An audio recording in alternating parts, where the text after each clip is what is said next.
Assalamualaikum, hello, welcome back to my channel. Oke guys, balik lagi bersama aku Nelly. Seperti biasa ya, aku bakalan melihat sebuah video. Dan video kali ini teman-teman yang mau lihat, ini tuh ada sebuah video berjudul "Kok Salahin Kami?" Orang Malaysia pun akui film Indonesia lebih maju, film Malaysia kurang promosi. Nah, ini masih dengan film guys ya, dimana katanya film Malaysia tuh kok susah banget gitu masuk ke Indonesia, sementara film Indonesia tuh kayak gampang gitu deh populer di negara tetangga gitu. Jadi kita lihat dulu ya video seperti apa ini. Oke, sebelum kita mulai ini video, teman-teman yang udah mampir channel aku, makasih banyak. Semoga teman-teman semuanya panjang umur, murah rezeki, dan selalu diberi kesehatan. Jadi cus kita lihat dulu video kali ini. Let's go. Film Indonesia mendunia, film Malaysia jarang diminati gitu. Pasti ada beberapa alasan ya. Publik sempat dihebohkan dengan pernyataan para influencer dari Malaysia yang merasa kesal karena film mereka tidak laku di Indonesia. Film bergenre thriller dan misteri tersebut berjudul Sheriff yang disutradarai masih film Sheriff sangat laris di Malaysia, tapi malah nggak laku di Indonesia.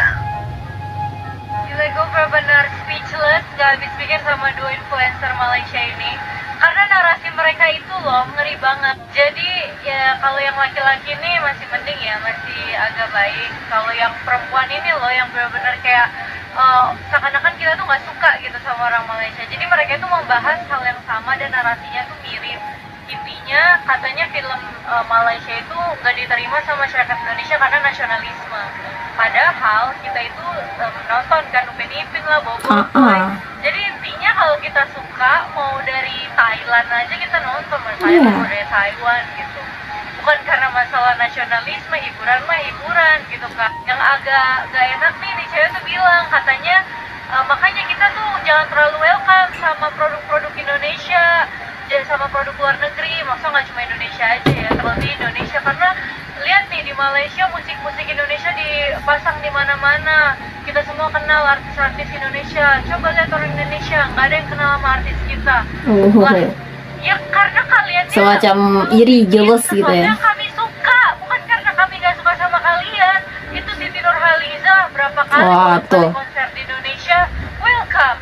Bukan cuma tayang di Indonesia, malah Pencabut Nyawa juga akan tayang di 10 negara guys. Negara-negaranya ada di Malaysia, Mongolia, Rusia, Taiwan, sampai ke Amerika Serikat. Gila ya, film Indonesia sekarang mainnya udah nyampe kemana-mana loh. Udah rilisnya udah internasionalnya udah banyak. Cuma ya kalau gue lihat wajar sih.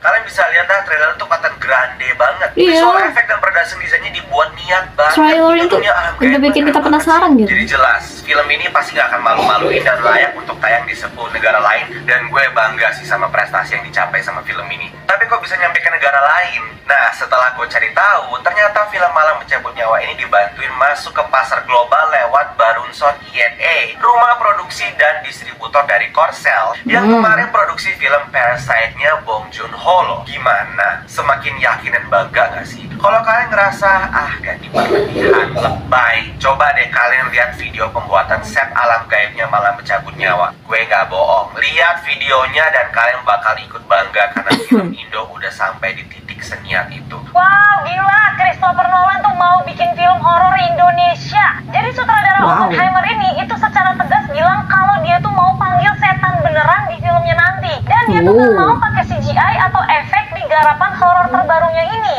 Wah, berani juga ya. Nah, tapi ini aman gak nih dari kesurupan-kesurupan? Nah, jadi ternyata sutradara Christopher Nolan ini tuh tertarik banget sama film horor Indonesia, khususnya yang ada kebudayaan Jawanya. Jadi dia tuh mau angkat cerita horor urban legend dari Indonesia. Dan pas dia di interview, Nolan ini bilang, I think horror films are very interesting because they depend on very cinematic devices and I think Java is the key.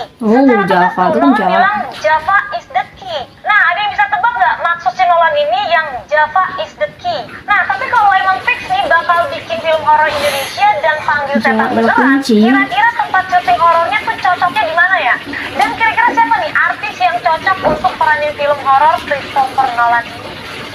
Di balik kesuksesan film Indonesia di kancah global, aktor asal Malaysia ini mengungkapkan kelemahan dan kekurangan dari film Malaysia sehingga kurang diminati di Indonesia. Kita lihat ya. fight with them on Oh, yang and, ni. you know, cheaper than so that I work on a series and I have 100 over people.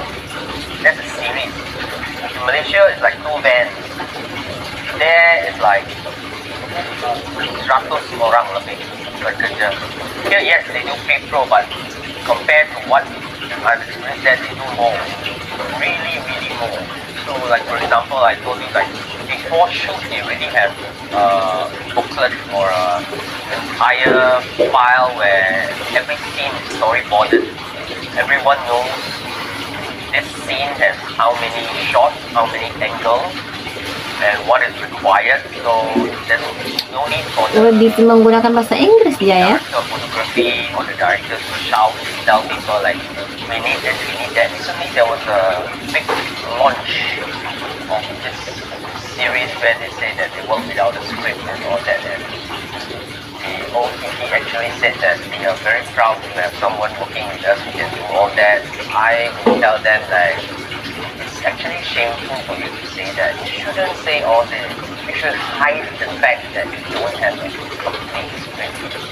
You know we need a script to have a story for the camera. You tell me, wow, Kamu tuh butuh script, director wah. terror, last minute dia boleh tahu ini angle tu angle. Itu kerja desperado, bukan kerja proper. So don't do that. Lagi satu perbezaan yang besar sekali dengan industri Indonesia ialah industri Indonesia Macam pula lebih guna bahasa Melayu kan enak ya kita dengar. karena mereka bahasanya tak, kitanya bahasa tiga.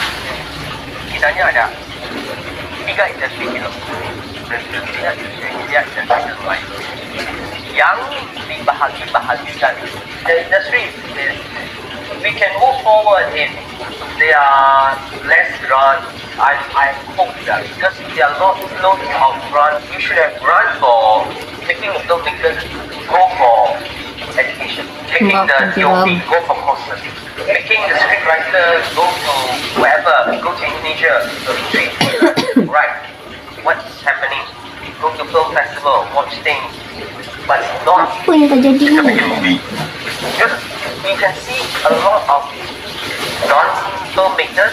I mean, yes, filmmaking is a business, tapi ini sudah jadi business. Orang yang tak ada pengalaman langsung dalam pembikinan film, just take the brunt and then, the most important is script writing. Baru-baru ni kan filem seri Malaysia Benar. tayangkan di Malaysia, tapi kan tak dapat sambutannya karena mungkin penyebabnya adalah market, faktor market, tak apa yang orang Indonesia suka kan, sebetulnya dan tak buat apa tu, marketing yang meluas. Marketing maksudnya contoh kalau letak big ke, letak mungkin ke, mungkin apa cerita tu bisa laku di Indonesia, tapi cerita Sherif ni sebenarnya memang best. Kalau bagi saya yang ceritanya saya bagi 9.5/10. Ceritanya pasal polisi Malaysia yang ada dengan rasuah, korupsi. Macam tu ceritanya. Berarti kurang promosi ya, coba banyakin di sosmed itu kan, jadi kita tuh Mana mau hapuskan jadi penasaran dengan nonton gitu ya. Ceritanya, tapi di Indonesia tu marketnya ataupun marketingnya tak banyak, main letak je cerita tu kan, memang tak ada sambutan lah. Sebab kalau masih Ya, kami pun warga Indonesia nggak tahu ini film apa, nggak tahu ya, dari judulnya nggak kebaca gitu. Tapi aku rasa kalau betul-betul dimarketkan, aku rasa bisa tembus sebenarnya dia punya pengarah tu anti kepada yang filem munafik tu. Munafik pernah masuk Indonesia kan, dari dapat sambutan kan.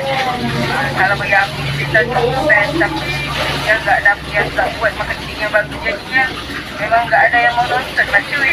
Kalau aku juga nggak mau nonton kalau nggak ada marketing yang bagus. Nah, Sobat Maju, itulah kondisi film Malaysia dan juga Indonesia. Bagaimana pendapat kalian? Dibuat untuk guys ya. Oke, jadi ya aku setuju sih yang dibilang sama Mbak Mai tadi ya. Emang kurang promosi, marketingnya kurang ya. Ya, ke orang Indonesia nih, tapi aku nggak tahu tuh film Serif tuh apa, kenapa ya aku nggak pernah dengar gitu ya. Jadi pas kita ke bioskop nonton, lihat judulnya ya gimana mau tertarik ya, judulnya Serif apa sih, nggak tahu ya kan. Tapi coba di sosmed itu kasih promosi apa gitu, marketingnya ini bagus, apalagi sosmed ini lagi mainnya gitu ya. Ya kita penasaran tuh ya, kalau apalagi kalau banyak di sosmed itu udah bersiun kayak trial gitu ya. Ya kita merasa, ih apa nih, kayaknya kelihatan seru deh, nonton itu bioskop kan kayak gitu ya biasanya ya. Tapi kalau nggak ada yang mempromosikan gitu ya, ya kayak gimana kita tahu itu film jenisnya apa gitu, ya nggak sih? Terus yang selanjutnya, aku kalau nonton pribadi ya ke bioskop, aku pasti lihat judul-judulnya dulu nih. Misalnya aku nggak tahu nih mau nonton apa ya kan, jadi aku lihat judul-judulnya dulu. Ini judulnya saya nggak menarik gitu, karena nggak tahu, sedikit pun nggak tahu itu Serif itu menceritakan apa, nggak tahu ya kan. Coba awal-awalnya tuh promosi itu bagus gitu ya, kita tuh udah penasaran duluan, pasti kita langsung nonton Serif nih, ajak temen-temen gitu ya. Ya karena promosinya kurang, kita nggak tahu itu film Serif seperti apa, genrenya nggak tahu, cuman ditampilkan di bioskop tuh judulnya Serif, ya gimana mau tertarik gitu. Kayaknya promosinya memang kurang sih, bukan karena kita nggak film Malaysia tuh nggak menarik. Aku justru salah satu pecinta film Malaysia gitu. Aku suka banget drama Malaysia gitu, sering nonton film Malaysia juga gitu. Tapi memang kayak kurang promosi. Apalagi ada juga kan teman-teman, apalagi kalau masa-masa kuliah gitu kan, yang pecinta drama Malaysia tuh, kamu udah nonton film ini belum sih? Kamu udah nonton film ini belum sih? Kalau belum kita pasti minta gitu. Nah jadi kita hanya perlu promosi sih kayaknya.